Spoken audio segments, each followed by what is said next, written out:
Hey, today I want us to look at the person that is presented in the CV that you write and the person that comes to the interview. The reality is that at times we find a great difference between the person in the CV and the person who comes to the interview. So mostly nowadays we have most people who are helping us refine our CVs. At times we refine the CVs ourselves. At times we copy paste what was in the advert so that we fit into this role. But then the person who comes to the interview is a very different person. And this is something that we need to be very careful about. That at times we have very beautiful, pleasant CVs. You love this candidate. This would be the ideal candidate for the position that you're looking at filling. But when the person comes, whoa. Let's start from the fact that at times the person does not understand what the role is about. So whatever it is that is in the CV is not what they have experience in. For instance, you ask if it's a role in sales. Let me use this as an example. A sales role where we are looking for a person who has worked in the service industry for this number of years. So the person custom makes and does the nitty-gritty, saying we have all the experience. But when you come and we want to explore further, what have you been doing? The reality is you've not been doing any of these things. So that one is a wastage of your own time and a time for the people who are interviewing you, because maybe there's something better that you could have done. Is there a possibility of us being able to be involved when we are making these CVs?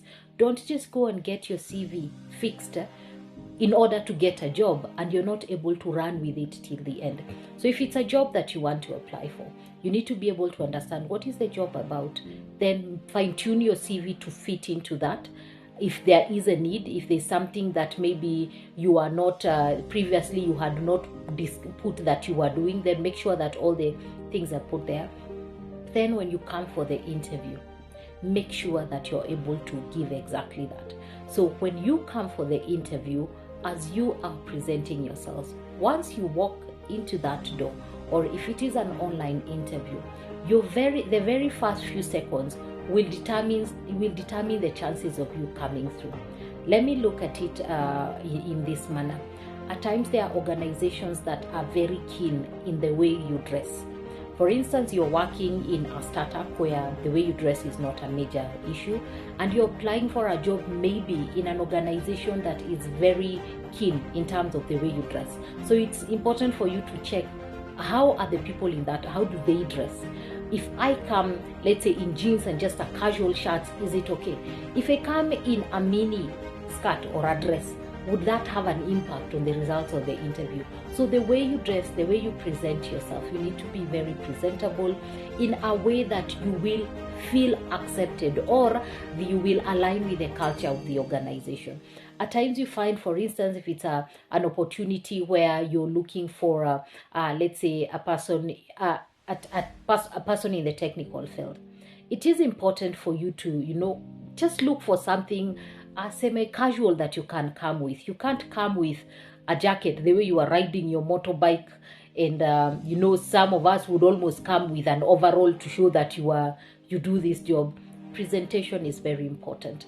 This is like a business deal that you're signing, and when you're signing this business deal, you need to be at your best. So one, personal presentation is very important. Secondly, the CV presentation, the person that you portrayed in the CV, let the interviewers see that person, the way you present yourself.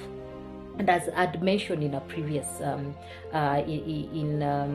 in a previous clip that I've done, it is important for you to be open-minded. Don't come imagining what you need to be, what you're imagining you should be asked. Come with an open mind, listen at the questions and respond according to the questions that you're asked. So do not go, I'm going for someone to coach me how I'll answer these questions, and you fix that in your mind that those questions are not asked, so that when they are not asked, then you are left without an answer that you can be able to give. So it's important for you to have the person that was in the CV be as close as possible to the person that gets into the interview. And as I was saying, these doors, we will knock and knock and knock. If this door is not yours, It belongs to someone else. Yours is waiting for you. So don't give up. Continue knocking until you open. The doors open. My name is Susan Mwangi. You may find me on YouTube, Susan Mwangi 254, TikTok, susanmwangi.ab, Facebook and Instagram, Susan Mwangi 254. May you have a wonderful time. Bye bye.